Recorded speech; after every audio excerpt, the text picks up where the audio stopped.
Hello mga idol, please like, share and subscribe for more novel stories to uploads.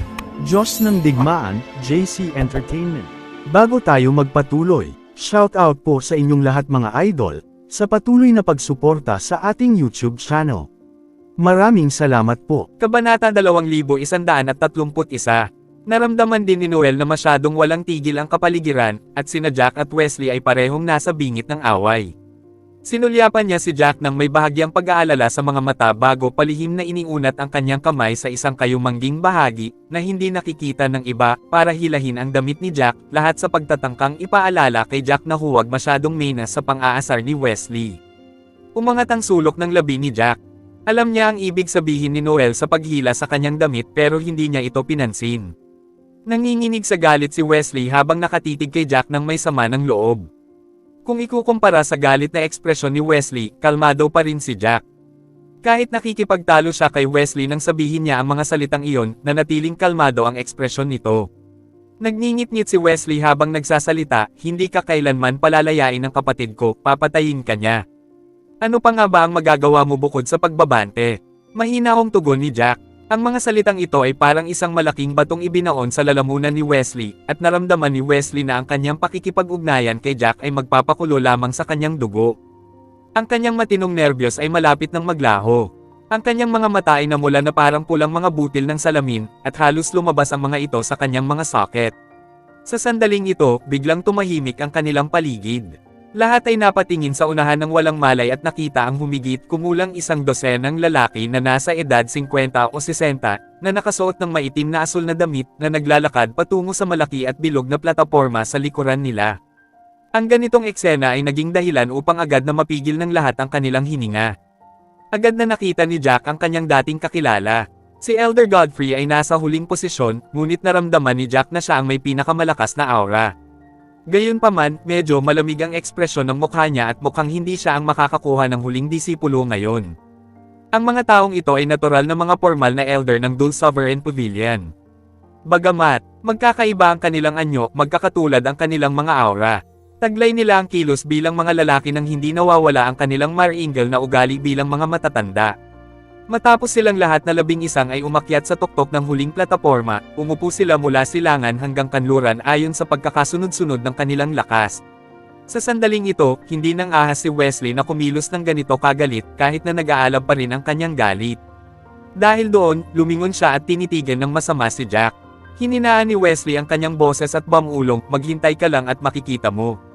Pagkatapos ay naglakad si Wesley pasulong ng ilang hakbang para mapanatili ang distansya sa pagitan niya at ni Jack. Bumantong hininga ng marahan si Jack, sa wakas ay hindi na niya kinailangang makipag-ugnayan sa nakakasuklam na langaw na ito. Nakahinga ng maluwag sina Noel at Brooke nang makita nilang tumalikod si Wesley para umalis. Dahan-dahang nagsalita si Brooke habang inilagay ang mga kamay sa kanyang dibdib at isang gusot na ekspresyon ang lumitaw sa kanyang mukha, "Napakamatalas ng inyong pag-uusap kaya akala ko ay mag-aaway na naman kayo." Sumabay din si Noel, "Nagkakilala kayong dalawa ng eksakto sa pagtatalo, at parang umabot na kayo sa puntong kamatayan na lang ang makakapigil sa pagtatalo." Tinaas ni Jack ang kanyang mga kilay at sinabing may pagtutol, "Natural lang, matatapos ang pagtatalo kapag may namatay sa atin."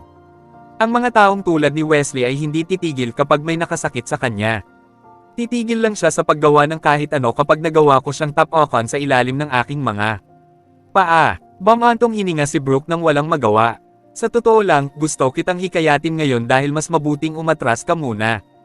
Gayunpaman, sa tingin ko ang mga amo na tulad mo ay may sarili ring pagtitiyaga at kay-abangan. Wala itong silbi kahit ano pa ang sabihin ko." Tinaas ni Jack ang kanyang mga kilay. "Wala itong kinalaman sa aking panloob na pagtitiyaga at kay-abangan. Hindi ako ang dahilan ng kanyang gulo. Ang prinsipyo ko noon pa man ay hindi ko sasaktan ng sinuman kung iiwan nila akong mag-isa. Bakit ko siya isisi?" Kabanata 2132. Kalmado ang tono ni Jack nang sabihin niya ito. Parang sinasabi lang niya kay Brooke kung ano ang gusto niyang kainin at inumin. Gayunpaman, bawat salitang sinabi niya ay nagpapakita ng kanyang ugali. Hindi maiwasan ni Brooke na tumingin ng malalim kay Jack, hindi alam kung paano sisigot. Wala sa mood si Jack na isipin ang kanilang opinyon tungkol sa kanya sa sandaling ito. Sa halip, itinoon niya ang lahat ng kanyang atensyon sa plataporma sa likuran. Nakaupo na ang lahat ng 11 na elder, at tahimik na pinagmasdan ni Jack ang pangunahing kapangyarihan ng Dole Sovereign Pavilion. Gaano man karami ang mga disipulo sa sekta, ang mga taong tunay na sumusuporta sa Dole Sovereign Pavilion ay sila pa rin, na siyang pinakamalakas sa lahat.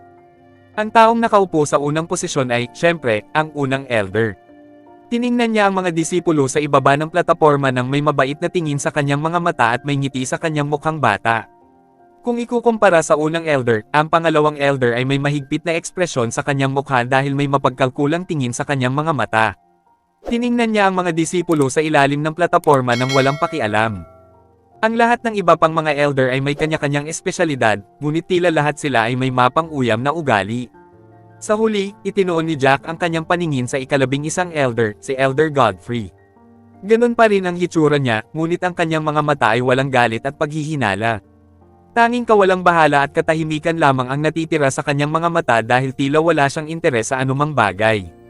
Sa sandaling ito, halos lahat ng mga disipulo ay pinagmamasdan ang mga formal na elder sa plataporma, tulad ng ginawa ni Jack. Bagamat mas alam ng ibang mga disipulo ang tungkol sa mga formal na disipulo kumpara kay Jack, hindi pa rin nila maiwasang obserbahan ang mga elder na parang may gusto silang mapansin mula sa mga taong ito. Tinaas ni Jack ang kanyang mga kilay at nagtanong sa mahinang boses, bakit wala ang Sect Master? Bagamat ang mga elder ang pangunahing kapangyarihan ng Dole Sovereign Pavilion, ang Sect Master ang taong may kapangyarihan at ang gumagawa ng desisyon na nag-uutos. Bakit hindi nagpakita ang Sect Master nang magtipon ng 11 elder dito? Bahagyang umiling si Noel. Wala kaming ideya tungkol dito. Sa katunayan, ang proseso ng pagkuha ng disipulo ngayon ay walang gaanong kahulugan para sa Sect Master. Tutal, ang 11th elder ay nasa pang-11 pwesto, at hindi pa siya lumalakas. Maaaring hindi ito masyadong binibigyang pansin ng Sect Master. Bukod pa riyan, ang aming Sect Master ay palaging napaka-misteryoso. Minsan ko lang siyang nakita pagkatapos kong sumali sa sekta ng napakatagal na panahon. Hindi na ito pinagdudahan ni Jack. Gayunpaman, lalong lumakas ang kanyang kuryosidad sa Dole Sovereign Pavilion Master. Tumayo ang unang elder dahil naramdaman niyang tama ang tiyempo nang makita niyang tumahimik na ang mga disipulo. Bagamat patuloy na nag-aaway ang una at pangalawang elder, ang unang elder pa rin ang nasa unang posisyon. Siya ang pinuno ng lahat ng matatanda, at siya ang dapat mag-anunsyo sa mga sandaling iyon. Tumayo siya ng tuwid at naglakad. Nang 3 hakbang pasulong nang may matatag na bilis. Malumanay pa rin ang tingin niya, ngunit ang ekspresyon sa mukha niya ay naging marangal. Bahagya siyang tumikim bago nagsalita, sa simula, hindi naman kailangang alertuhan ang napakaraming tao kapag ang isang elder ay kumukuha lang ng mga disipulo. Gayunpaman, may isa pa kaming kailangang ipahayag sa inyong lahat ng mga disipulo, kaya tinipon namin ang lahat dito. Naguluhan ang lahat sa mga sinabi ng unang elder. Inisip lamang ng mga disipulo na sila ay nagkakatipon para sa isang dahilan, at iyon ay upang masaksihan kung sino ang magiging huling disipulo ng ika-11 elder. Hindi inaasahan, may isa pa silang nais ipahayag. Napataas din ang kilay ni Jack. Nang ipaalam sa kanya ni Noel ang bagay na ito, nagulat si Jack sa dahilan kung bakit niya isinasali ang napakaraming tao gayong pagtanggap lamang ito sa isang huling disipulo. Mukhang gumagawa siya ng mga kalokohang palagay tungkol sa mga iniisip ng mga matatanda dahil mayroon silang sariling mga plano. Ikinumpas ng unang elder ang kanyang mga kamay upang pigilan ang mga disipulo sa kanilang pag-uusap, at ang mga disipulo ay patuloy na nakinig sa anunsyo ng elder. Kabanata 2133. Malakas na nagsalita ang elder, ilang araw na ang nakalipas, binisita kami ng elder ng Thousand Leaves Pavilion at may sinabing napakahalaga. Sigurado akong alam ng lahat na ang aming West Cersei State ay mayroon lamang 2 sekta sa ika-4 na baitang. Ang isa sa amin ay matatagpuan sa Hilaga habang ang isa ay nasa Timog at hindi kami nakikialam sa isa't isa. Kamakailan lamang, nakatanggap ng balita ang mataas na pamamahala ng Thousand Leaves Pavilion na ang Corpse Pavilion sa Timog ay palihim na naglipat ng maraming disipulo patungo sa Hilaga. Sigurado kaming hindi ito magandang balita. Kaya naman, kailangang maghanda ang lahat sa panahong ito. Ang balita ay parang bato na nagdulot ng libu-libong alon. Ito ang unang pagkakataon na narinig ito ng lahat, at nanlaki ang kanilang mga mata. Noong una, walang nang ahas na mag-usap dahil naroon ang mga matatanda. Gayunpaman, wala ni isa sa kanila ang nakapagpigil ng marinig ang balita, at sumiklab ang mga usapan sa lugar. Ano, paparating na naman ang Corpse Pavilion sa Hilaga para manggulo sa atin. Matagal na tayong nasa mapayapang estado. Ano ang gusto nilang gawin dito? Siguro nabaliw na sila. Bagamat ang Corpse Pavilion ay isang sekta rin ng ikaapat na baitang, ang Thousand Leaves Pavilion sa ating hilagang bahagi ay isang sekta rin ng ikaapat na baitang. Parehong may pantay na lakas ang dalawang sekta, at pinaghihiwalay tayo ng mga bundok na hayop. Hindi ba't mabuti para sa atin na magpatuloy sa pag-unlad ng hindi nakikialam sa isa't isa? May iba pa ba silang planong naiisip? Kahit ano paman, siguradong totoo ang balitang ito dahil inanunsyo ito ng unang elder sa harap ng napakaraming tao rito. Baka mamaya ay makipagdigma na tayo. Masyado akong naging optimistiko para isipin na hindi na tayo makikipagdigma pagkatapos na isantibi ang mga bagay tungkol sa Muddled Origin Clan. Agad na naalala ng ilan sa mga medyo matatalinong tao ang hindi maipaliwanag na mga ginawa ng sekta. Pinalo ng ilan sa kanila ang kanilang mga hita at sinabing, hindi nakakapagtaka na ang ating sekta ay nag-recruit pa rin ng isang bagong pangkat ng mga informal na disipulo matapos ihinto ng Thousand Leaves Pavilion ang digmaan. Ito ang dahilan, tila. Parang daang langaw ang sunod-sunod na ingay ng diskusyon na walang tigil na umalangaw-ngaw sa kanilang mga tainga. Sa lahat ng mga disipulo, si Jack lang ang may pinakamaraming impormasyon tungkol sa bagay na ito. Tutal, personal niyang napuntahan ang Mount Beasts, at alam din niya kung ano ang gustong gawin ng mga disipulo ng Corpse Pavilion. Bukod pa riyan, mayroon din siyang impormasyon tungkol sa mga plano ng Dul Sovereign Pavilion at Thousand Leaves Pavilion habang naririnig niya ang mga haka-haka ni Elder Godfrey. Lumakas ang mga ingay ng diskusyon sa ilalim ng entablado, ngunit walang balak ang unang elder na pigilan ang mga disipulo. Tiningnan lamang niya ang mga disipulo nang may mabait na tingin sa kanyang mga mata at may ngiti sa kanyang mukha. Bahagyang itinaas ni Jack ang kanyang mga kilay. Habang tumatagal ang kilos ng unang elder, lalo niyang nararamdaman na ang matandang ito ay isang tusong tao na may mga hindi kilalang plano. Maya-maya, pinutol ng unang elder ang talakayan ng karamihan sa pamamagitan ng muling pagsasalita. Alam kong ang bawat isa ay magkakaroon ng kani-kanilang mga plano pagkatapos matanggap ang balitang ito.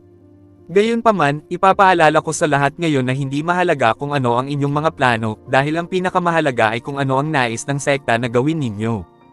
Hindi pa ganoon kalala ang sitwasyon, at maaaring ipagpatuloy ng lahat ang inyong mga gawain ng mapayapa. Agad kong aabisuhan ang lahat kung mayroong anumang mga kaayusan. Hindi lahat ay naaliw sa mga salitang iyon. Sa halip, lalo lamang silang nagalit. Gayunpaman, walang nang ahas na humakbang paarap upang magsalita. Tutal, kinailangan nilang humakbang paarap at maglingkod sa sekta matapos matamasa ang napakaraming taon ng pag-aalaga ng Dul Sovereign Pavilion bilang mga disipulo ng sekta. Sumulyap ang unang elder sa pang-11 elder na nakaupo sa matabang sulok sa kanluran. Napangisi siya nang makita kung gaano kalmado at matatag ang pang-11 elder. Gayunpaman, walang makikita sa mukha nito.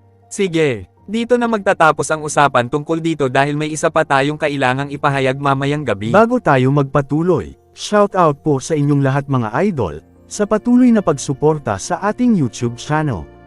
Maraming salamat po. Kabanata 2134. Bahagyang iginalaw ng unang elder ang kanyang katawan sa gilid pagkatapos niyang sabihin ito at tumingin kay Elder Godfrey. Siyempre, naramdaman ni Elder Godfrey ang tila mabait na tingin ng unang elder. Wala pa ring gaanong ekspresyon sa kanyang mukha habang nakatayo siya ng matigas mula sa kanyang upuan at naglakad patungo sa gitnang bahagi. Hindi siya tumayo sa harap ng unang elder nang makarating siya sa likuran ng unang elder. Sa halip, huminto siya mga 3 hakbang ang layo mula sa unang elder. Pagkatapos ay sinenyasan niya ang unang elder na ipagpatuloy ang pagsasalita tungkol sa bagay na ito. Alam ng lahat na nagsimula na ang pangunahing agenda nang makita nilang humakbang papalapit ang ika-11 elder. Bagamat ang naunang balita ay nagdulot ng pagkabalisa sa lahat, walang sino man ang nakakalimot sa dahilan ng kanilang pagtitipon sa lugar na ito. Bahagyang tumango ang unang elder. Sigurado akong alam ng lahat na nais ng pang-11 elder na kumuha ng huling disipulo, at ngayon ang araw na iaanunsyo niya ang kanyang napili. Gayunpaman, nakipag-ugnayan na rin ako sa pang-11 elder bago ito, at hindi gaanong alam ng pang-11 elder ang tungkol sa ating mga natatanging disipulo dahil masyado siyang nakatutok sa pagsasanay sa mga karaniwang araw. Kaya naman, tinipon namin ang lahat ng mga disipulo rito ngayon na may pag-asang mapili ang pinakamahuhusay na disipulo sa inyo bilang huling disipulo.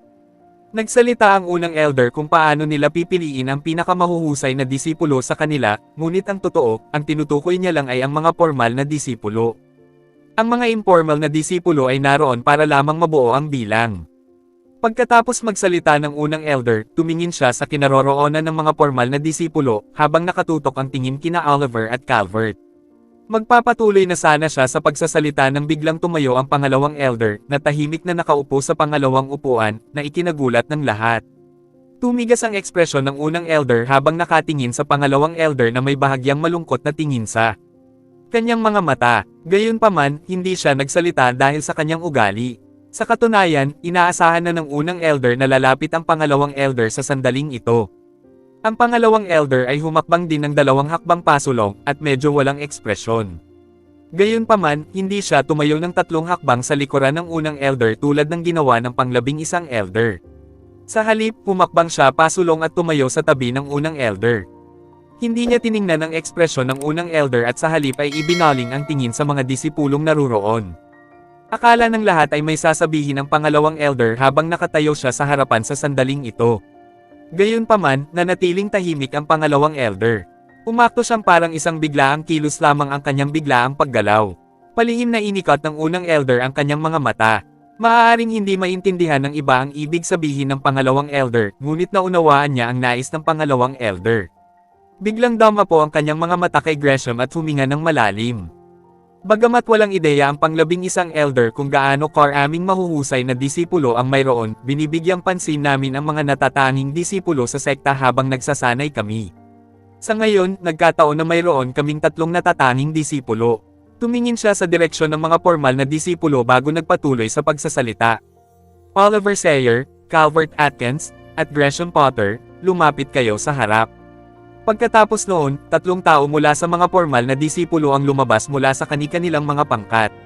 Silang 3 ay matangkad, gwapo, at tiyak na mga taong may natatanging talento. Ang unang taong naglalakad sa unahan ng lahat ay medyo kamukha ni Wesley, at walang duda na siya ang nakatatandang kapatid ni Wesley na si Oliver. Gayunpaman, tila mas maayos ang ugali ni Oliver kaysa sa iba. Lumakad si Wesley at kasama niya, humarap at tumayo sa harap ng lahat, at lahat ay nakatitig sa kanilang 3. Kahit libu-libong pares ng mga mata ang nakatitig sa kanila, nanatili pa rin kalmado ang 3, at wala nang ibang nangyari. Hindi napigilan ng lalaking may bigot na nakatayo sa harap ni Jack ang mapamura ng malamig.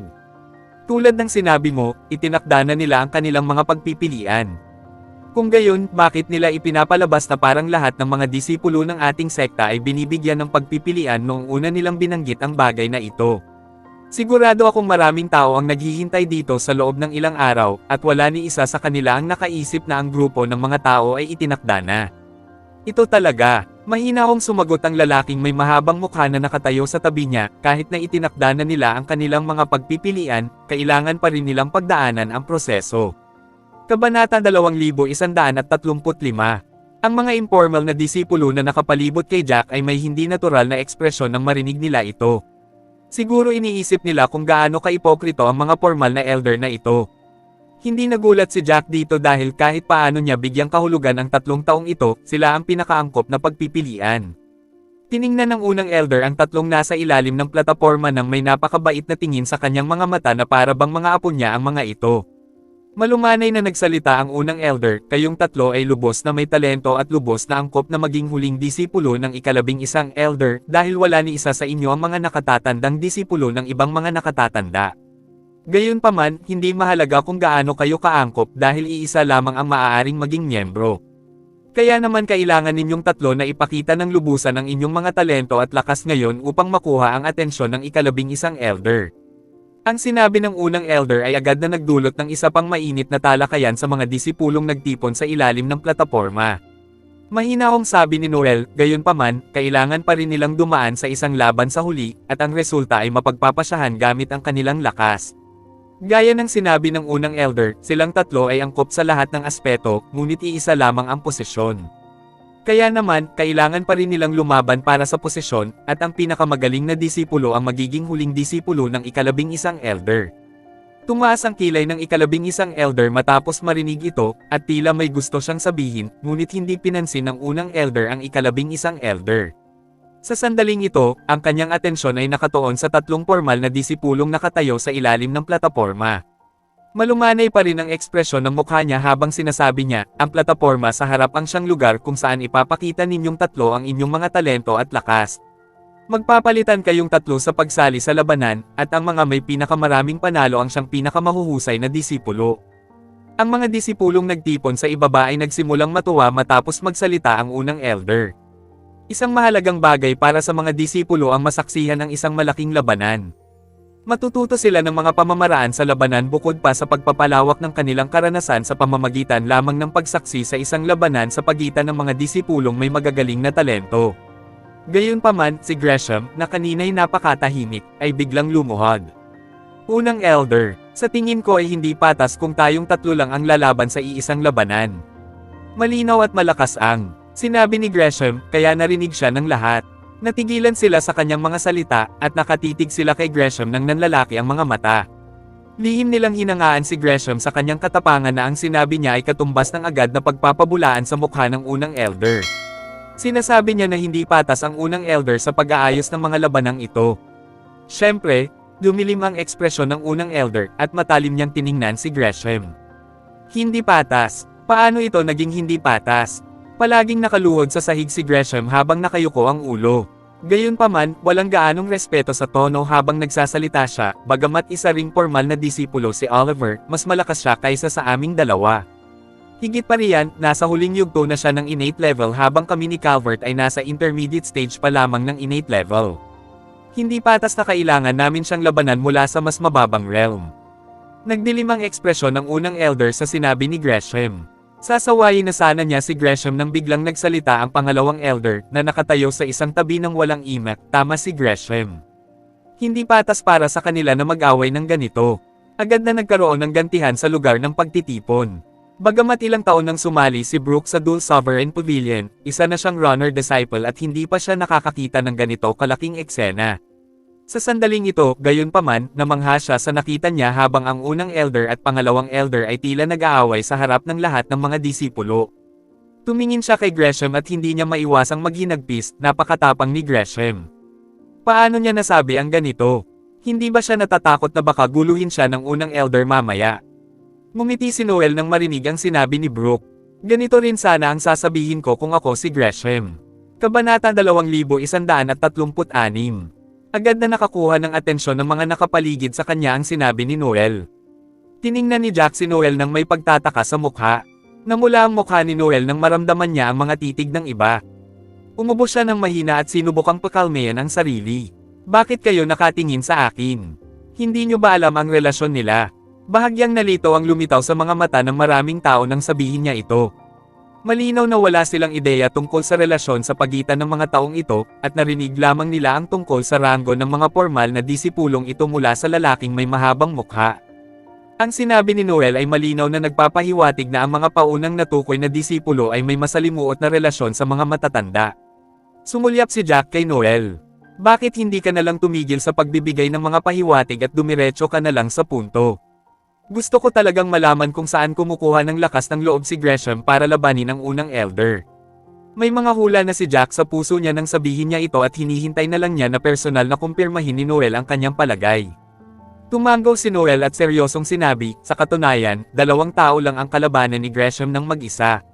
Mas lalong nagulat ang mga tao sa paligid niya nang marinig nila ang sinabi ni Noel. Hindi sinasadyang tuksuhin ni Noel ang lahat at nagpatuloy sa pagpapaliwanag, sigurado akong alam ng lahat ang tungkol sa relasyon ni na Oliver at Elder Sayer. Si Elder Sayer ay isang matibay na taga-suporta ng unang elder. Sa kabilang banda, si Calvert ay may magandang relasyon kay Oliver at narinig ko mula sa iba na si Calvert ay may malapit na relasyon sa ika-6 na elder. Ang ina ni Calvert ay mula sa pamilyang sumusuporta sa ika-6 na elder. Noong una, inakala kong tatanggapin ng ika-6 na elder si Calvert bilang kanyang nakatatandang disipulo. Agad na naunawaan ng lahat ang nangyayari matapos nilang marinig ang paliwanag ni Noel. Nagpatuloy si Noel sa pagsasalita at wala siyang pakialam kung naiintindihan ng mga tao sa paligid niya ang sinabi niya. Kinilala ng ika-7 elder ang mga talento ni Gresham. Minsan ay bumalik si Gresham mula sa kanyang pagsasanay sa labas na may pinsala at personal siyang binigyan ng mga tableta ng ika-7 elder para gamutin ang kanyang mga sugat. Tumigil sa pagsasalita si Noel sa puntong ito. Sa kabilang banda, nagpatuloy si Jack, sinusuportahan ng ika-6 na elder at ni Elder Sayer ang unang elder habang sinusuportahan naman ng ika-7 elder ang pangalawang elder. Kaya mo nabanggit kanina na 2 tao lang ang kakalabanin ni Gresham ng mag-isa. Narinig niya dati mula kay Noel na kalahati ng mga formal na elder ay sumusuporta sa unang elder habang ang kalahati naman ay sumusuporta sa pangalawang elder. Kaya naman walang pakundangang nagsalita si Gresham habang ipinaglalaban niya ang pinakamagandang pagkakataon para sa kanyang sarili. Bagamat ayaw ni Jack kay Oliver, kinailangan niyang aminin na hindi maikakailang malakas ang lakas ni Oliver dahil kaya niyang mapunta sa ika-8 pwesto sa mga formal na disipulo. Bagamat maaaring kasing talentado ni Oliver si Gresham, may pagkakaiba sa pagitan ng kanilang mga kaharian. Si Gresham ay nasa ika-63 na posisyon at tiyak na hindi siya magiging kalaban ng sino mang nasa ika-8 na posisyon. Malaki ang pagkakaiba nilang dalawa. Matagumpay na natulungan ni Noel si Brooke na maunawaan ang masalimuot na relasyon sa pagitan ng mga taong ito.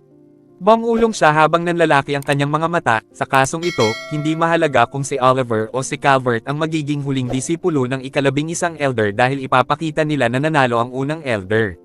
Sa kabilang banda, mananalo lamang ang pangalawang elder kung si Gresham ang magiging huling disipulo ng ika-11 elder. Bago tayo magpatuloy, shoutout po sa inyong lahat mga idol, sa patuloy na pagsuporta sa ating YouTube channel. Maraming salamat po. Kabanata 2137. Tiningnan ni Noel si Brooke nang may kasiyahan bago niya iniunat ang kanyang kamay para tapikin si Brooke sa balikat nito para ipahiwatig na tama ang sagot ni Brooke. Ang sinabi ni Brooke ay lubos na sumire sa mga pagdududa sa puso ng mga taong nakapaligid sa kanila. Halos lahat ng naroroon ay may kakaibang naisip.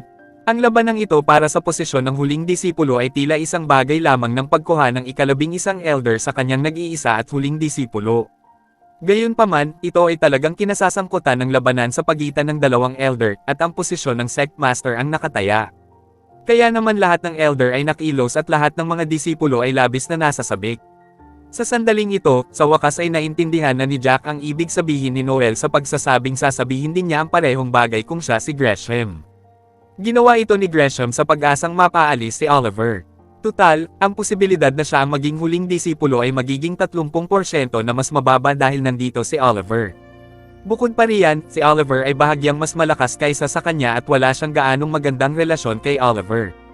Maaaring mapatay ni Oliver si Gresham pagkatapos nilang pumunta sa plataporma ng labanan, ngunit titigil siya sa tamang sandali pagdating sa pagharap kay Calvert. Tutal, silang dalawa ay nasa iisang koponan. Kahit sino pa ang maging huling disipulo ng ika-11 elder, ito ay magiging isang panalo para sa unang elder. Tumayo ang unang elder sa malaking bilog na plataporma at tumingin kay Gresham na nakatayo sa ilalim ng plataporma. Hindi isang dummy ang unang elder. Ang dahilan kung bakit tumayo ang pangalawang elder sa tabi niya ay upang suportahan si Gresham. Natural lamang na ayaw ng pangalawang elder na maging huling disipulo ang piliin ng unang elder. Ngumisi ang unang elder dahil ayaw niyang ibigay sa pangalawang elder ang gusto nito. Gresham Potter, alam mo ba na ang ginagawa mo ay taksil sa iyong mga matatanda? Nagulat ang lahat nang marinig nila ang sinabi ng unang elder. Wala sa mga disipulo ang nakatiis sa ganoong kakilakilabot na paratang. Ang kabagsikan ng pagiging akusado bilang taksil sa kanyang mga matatanda ay napakalakas kaya't bahagyang namutla ang mukha ni Gresham. Gayunpaman, lumuhad pa rin siya gamit ang kanyang katawan. Unang elder, napakabigat ng mga salitang ito. Pakiramdam ko ay medyo hindi patas ito dahil ako ang nakikipaglaban sa dalawang nakatatandang kapatid. Sinabi ito ni Gresham upang sabihin sa mga tao na hindi niya pinabubulaanan ang unang elder at ipinaglalaban lamang niya ang kanyang mga karapatan. Bukod pa riyan, kinukutsa rin niya ang unang elder dahil hindi siya dapat akusahan ng pagtataksil dahil dito. Ngumisi ang unang elder. Bilang unang elder ng Dul Sovereign Pavilion, nagsusumikap akong pamunuan ang mga bagay-bagay sa sekta. Bilang isang formal na disipulo lamang, pinarangalan mo ba ako sa pamamagitan ng pagtatanong sa pagiging patas sa sandaling buksan mo ang iyong bibig? Kung hindi ito isang gawaing pagtataksil, ano ang isa? Sa wakas ay may ilang pagbabago sa malamig na ekspresyon ng pangalawang elder. Kumunat ang noo niya at ngumiti ng may pangungutya. Hindi siya lumingon para tingnan ang unang elder, sa halip ay tumingin siya ng diretso sa mga disipulong nagtitipon sa ilalim. Unang elder, hindi mo ba nararamdaman na masyado kang seryoso sa sinabi mo? Ipinaglalaban niya lang ang pagiging patas para sa kanyang sarili, paano maituturing na taksil ang kanyang mga kilos. Malamig na yumuko ang unang elder at biglang nag-angat ng ulo. Gusto niyang makipagdebate sa pangalawang elder sa loob ng 300 rounds, ngunit ayaw na ng pangalawang elder na magpatuloy sa pakikipagpalitan ng mga kalokohan sa kanya. Nagpatuloy ang pangalawang elder, nakarating. na si Oliver sa huling yugto ng innate level at ang kahalagahan ng pag-aayos sa kanya ay hindi gaanong mahalaga kahit saang aspeto pa man. Nagdilim ang mukha ni Oliver nang marinig niya ito. Habang nakatayo sa gitna ng mga informal na disipulo, mabilis na tumibok ang puso ni Wesley at hindi niya maisara ang kanyang bibig sa takot. Natatakot siya na ang paunang natukoy na kota ng kanyang kapatid ay kakanselahin nila sa pamamagitan lamang ng ilang salita. Kung ang kanyang kapatid ay matagumpay na maging huling disipulo ng 11 elder, tataas din ang kanyang katayuan. Sa panahong iyon, hindi lamang si Elder Sayer ang kanyang magiging suporta, ang 11 elder din ang magiging suporta niya. Sa kasong iyon, makakakilos siya ayon sa gusto niya sa Dual Sovereign Pavilion sa hinaharap. Pinaikit ng unang elder ang kanyang mga mata at galit na sumulyap sa pangalawang elder nang marinig ito. Anong ibig mong sabihin na mababa ang halaga ng pag-aayos sa kanya? Napakaraming disipulo sa huling yugto ng likas na antas sa ating sekta. Ibig mo bang sabihin na lahat ng disipulo sa huling yugto ng likas na antas ay hindi karapat-dapat na alagaan natin? Kabanata 2138. Ang maling pagsisi ng unang elder ay hindi naging dahilan upang mataranta ang pangalawang elder. Hindi ko ibig sabihin yan. Inilalayo mo sa konteksto ang mga sinasabi ko. Sino ba sa silid na yan ang hindi pa dumaan sa huling yugto ng likas na antas? Kung iyon ang ibig kong sabihin, hindi ba't ang sarili ko rin ang tinutukoy ko? Sabi ng pangalawang elder, pantay. Kung kailangang tanggapin ng ika-11 elder ang huling disipulo, dapat siyang maging mahusay sa lahat ng aspeto. Ang halaga ng cultivation ay isang punto rin na dapat isaalang-alang. Ang kakayahang umangkop sa huling yugto ng innate level ay hindi kasing taas ng sa intermediate stage ng innate level. Dapat mong malaman ang tungkol dito. Kung mas mataas ang antas ng paglilinang, mas mababa ang posibilidad na maakit ang mga bagong talento. Ito ay isang bagay na alam ng lahat. Ikinumpas ng unang elder ang kanyang mahahabang manggas at sinabing walang pag-aalinlangan, si Oliver ay nasa likas na antas at ang kanyang talento ay napakataas. Hindi magtatagal bago siya tumakbo para sa posisyon ng napiling disipulo. Dahil sa mga katotohanan ito, sa palagay mo ba ay mababa ang halaga ng kanyang cultivation? Hindi sila magkasundo sa bagay na ito, at walang humpay silang nag-aaway dahil sa problemang ito. Ayaw ipagpatuloy ng pangalawang matatanda ang ganito, ngunit nagmatigas ang unang matatanda na sundin ang gusto niya. Sa oras na ito, hindi na kailangang magsalita pa si Gresham. Ang lakas ng digmaan ay nakatuon sa mga elder, ngunit ang tatlong tao sa mga manunood ay tahimik na naghintay. Ang tanging paraan upang malaman ng sinuman kung ano ang kanilang nararamdaman ay sa pamamagitan ng mga emosyon sa kanilang mga mata. Gusto ng unang elder na lumaban si Oliver. Kung pipiliin man ng pang-11 elder si Oliver o hindi, gaganap siya ng malaking papel sa huling alitan ng mga disipulo, tulad ng ikinabahala ni Gresham noon. Gusto ng unang elder na hayaan silang tatlo na salakayin si Gresham gamit ang hindi wastong paraan. Hayaan man lang si Gresham na nakarete sa kama ng 1 o 2 buwan upang maayos na mapunta kay Calvert ang kota. Ang taong sumusuporta kay Calvert ay ang pang-anim na elder. Pareho silang ni Elder Sayer ay matibay na taga-suporta ni Calvert. Matigas ang loob na tumanggi ang pangalawang elder na payagan si Oliver na makilahok sa pagtatalo ng mga huling disipulo. Hindi siya isang hanggal kaya natural lang na alam niya kung ano ang pinaplano ng unang elder. Kung magtatagumpay siya, magkakaroon ng miserableng katapusan si Gresham. Patuloy na nag-away ang dalawang tao ng mga 15 minuto pa habang ang lahat ng iba pang mga disipulo ay nagtitigan ng nanlalaki ang mga mata. Hindi nila inaasahan na makakakita ng dalawang elder na nag-aaway ng ganito katindi ngayon. Sinasabi ko sa iyo, sa paggawa nito, pinagkakaaitan mo ang mga disipulo ng pagkakataon. Bilang pangalawang elder, dapat mong isaalang-alang ang bawat disipulo at maging walang kinikilingan, ngunit tingnan mo ang ginagawa mo ngayon, inaalis ang mga pagkakataon para sa iba pang formal na mga disipulo. Ngumisi ang pangalawang elder at umirap. Ginagawa ko ito para sa kapakanan ng aking mga disipulo. Hindi patas para kay Oliver na sumali sa kompetisyon ng huling disipulo. Alam ng lahat na siya ay nasa ika-8 pwesto sa mga formal na disipulo. Walang anumang pagkakataon si Calvert laban sa kanya. Sige, tama na, sabi ni Elder Godfrey, sawang-sawa na sa kanilang pagtatalo. Bamantong hininga siya ng malalim. Halos sumabog ang kanyang eardrums dahil sa pagtatalo ng unang elder at pangalawang elder. Kung dati pa iyon, hindi siya tatanggap ng kahit anong huling disipulo. Lahat ng iyon ay dahil sa mga nakaraang pangyayari na nagpabago sa isip niya. Ngumisi siya, at binigyan ng malamig na tingin ang unang elder at ang pangalawang elder. Bakit sila nag-iinit gayong siya naman ang nagre-recruit ng huling disipulo?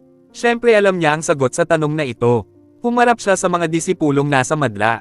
Nagpapasalamat ako sa inyong mga mungkahi, ngunit sa huli, ako pa rin ang magpapasya kung sino ang magiging huling disipulo ko. Kabanata 2139. Sandaling natahimik ang unang elder at ang pangalawang elder. Tama si Elder Godfrey. Maaari silang mag-away hanggang sa matuyo ang kanilang mga bibig at wala pa ring masasabi kung sino ang magiging huling disipulo. Nanatiling nakatitig ang mga mata ni Elder Godfrey sa mga tagapakinig. Kung sino ang magiging huling disipulo ko, may isa na akong naiisip. Nasabi ko na noon na ang huling disipulo ko ay kailangang maging mahusay sa lahat ng paraang mahalaga para sa akin. Kumunat ang noo ni Jack. Sinuri at ipinaliwanag na ni Noel ang pangungusap na ito sa kanya noon. Naisip niya na ang ibig sabihin ni Elder Godfrey ay dapat na mahusay sa lahat ng aspeto ang kanyang mga piling disipulo. Dahil dito, napadako ang tingin niya kina Oliver at sa dalawa pa, na gwapo, may talento, at nagmula sa mga kilalang tao. Walang kapintasan sa lahat ng aspeto. Habang iniisip niya ito, malakas na umalingaw-ngaw ang boses ni Elder Godfrey sa tainga ng lahat. Hindi na kailangang maglaban silang tatlo. May naiisip na akong kandidato. Nanigas ang katawan ng lahat. Isa-isa nilang ibinaling ang kanilang nagbabagang tingin kay Elder Godfrey. Ang pinaka-nababahalang mga tao roon ay ang unang elder at ang pangalawang elder dahil alam na alam nilang dalawa sa kanilang mga puso na sino mang disipulo ang piliin niya. Ang kapangyarihan sa likod ng disipulong iyon ang sisire sa maselang balanse sa pagitan nila. Napatikom ang mga labi ng unang elder at ang kanyang mga mata ay mahigpit na nakatitig kay Elder Godfrey. Maging ang pangalawang elder, na kanina'y kalmado at relaxed, ay tumingin kay Elder Godfrey ng may seryosong ekspresyon. Huminga ng malalim si Elder Godfrey at sinabing, pinipili ko, ang dalawang salitang ito ay nagpapigil sa lahat ng hininga at nagpatingkad ng kanilang mga tainga. Si Jack ang aking huling disipulo. Pagkasabi nito, tumahimik ang lahat, tanging ang mabibigat na paghinga at tibok ng puso ang maririnig. Nag-isip ang lahat kung may problema ba sa kanilang pandinig. Ano ang sinabi ng ika-11 elder? Sino ang sinabi niyang pinili niya bilang huling disipulo niya? Si Jack. Sino iyon? Mali siguro ang narinig ko. May Jack ba sa tatlong yan? Kilala si Jack sa mga informal na disipulo, ngunit karamihan sa mga formal na disipulo, lalo na ang mga piling disipulo, ay hindi kilala kung sino siya. Lahat ay nagtitinginan na may pag-aalinlangan. Nagkaroon ba sila ng auditory hallucinations? Akala ni Elder Godfrey ay malinaw na ang kanyang sinasabi, kaya inulit niya ito ng malakas, pinipili ko si Jack bilang aking huling disipulo. Sa pagkakataong ito, nagkaroon ng pagsabog ng ingay, na parang ibinuhos ang yelo sa kumukulong mantika. Lahat ay nawala ng masabi. Maging si Jack mismo ay bahagyang nakaawang ang bibig. Kinailangan niyang linisin ang kanyang mga tainga para masigurong hindi siya magkamali ng pandinig. Maraming salamat sa lahat mga idol na sumusubaybay sa ating channel. Please subscribe to our YouTube and Facebook channel, JC Entertainment. Maraming salamat po. Kabanata 2140. Naisip pa nga niya kung mayroon ding Jack sa mga formal na disipulo, ngunit agad niya itong inalis sa isip niya nang pumasok ito sa isip niya. Tutal, alam na niya ang sikreto ni Elder Godfrey. Gayunpaman, hindi niya inaasahan na mapapansin siya kapag dumating siya bilang isang manunood. Natulala sina Noel at Brooke. Natigilan ng dalawa at baka sa kanilang mga mukha ang hindi makapaniwala na parabang nalaman nilang nanalo sila sa loto. Lumingon si Noel at nakita si Jack na may parehong ekspresyon. Pinili ka lang ng ika-11 elder bilang huling disipulo. Medyo pause ang boses ni Noel, habang si Brooke naman ay gulat na hindi makapagsalita kahit isang salita. Nagsimulang mag-glitch si Wesley. Akala niya ay isang pagkakamali ang lahat ng unang ipahayag ng ika-11 elder ang pangalan ni Jack, ngunit nang ulitin niya ito sa pangalawang pagkakataon, na binibigyang diin ang pangalan ni Jack, nagsimulang makaranas ng sunod-sunod na emosyon ang isip ni Wesley. Hindi maaaring siya iyon. Ano ang nagbibigay sa kanya ng karapatang maging huling disipulo ng pang-11 elder? Hindi man lang siya pumunta rito sa pamamagitan ng formal na paraan. Hindi siya kwalipikado na maging huling disipulo ng pang-11 elder. Iginiit ni Wesley na manatili sa salaysay na alam niya tungkol kay Jack. Kung dati pa iyon, baka naniwala sa kanya ang lahat. Tutal, puro basura ang mga informal na disipulo, pero napatunayan na ni Jack na isa siya. Nang higit pa sa iba nang talunin niya si Wesley. Hindi talaga siya iyon. Isa lamang siyang informal na disipulo. Sinong matinong elder ang pipili ng isang informal na disipulo bilang huling disipulo niya? Wala siyang kwalipikasyon o network para makilala ang ika-11 elder. Mariing sabi ng lalaking may tatsulok na mga mata. Labis na nakahinga ng maluwag si Wesley nang marinig ang mga salitang iyon at lubos siyang sumasang-ayon sa lalaking may tatsulok na mga mata. Tiyak na mayroong isang taong may eksaktong pangalan ni Jack sa mga formal na disipulo. Walang paraan sa loob ng 1 bilyong taon na iyon ang Jack na kilala niya. Gayunpaman, biglang humakbang pasulong si Elder Godfrey at itinoon ang kanyang tingin sa grupo ng mga informal na disipulo. Ang kanyang mga mata ay puno ng katahimikan. Itinuro niya si Jack at sinabing, "Bakit ka pa nakatayo dyan?" Ngayon, walang paraan para malinlang ni Jack ang kanyang sarili o ang iba dahil direktang itinuro siya ni Elder Godfrey. Nanginig ang mga sulok ng kanyang bibig at namutla ang kanyang kutis samantalang si Wesley at ang lalaking may tatsulok na mga mata ay naging maitim. Ang Jack talaga ang kinamumuhian nila ng husto. Agad na naramdaman ni Wesley na hindi siya makahinga, at namula ang kanyang mga mata, galit na pinaggalit niya ang kanyang mga ngipin, nais na mamatay agad. Tatanggapin niya ang sinuman maliban sa kanya. Naaalala pa rin niya na ipinagmalaki niya sa sinumang nakakarinig na ang kanyang kapatid ang magiging huling disipulo ni Elder Godfrey. Pagkatapos ay higit pa ang gagawin ng kanyang kapatid kaysa sa sinumang nasa ilalim ng pangangalaga ng matanda. Ang nangyari ay lubos na hindi niya inaasahan. Parang isang sampal sa kanyang mukha na si Jack ang napiling maging huling disipulo ni Elder Godfrey. Please subscribe and hit the notification bell for more novel stories. JC Entertainment.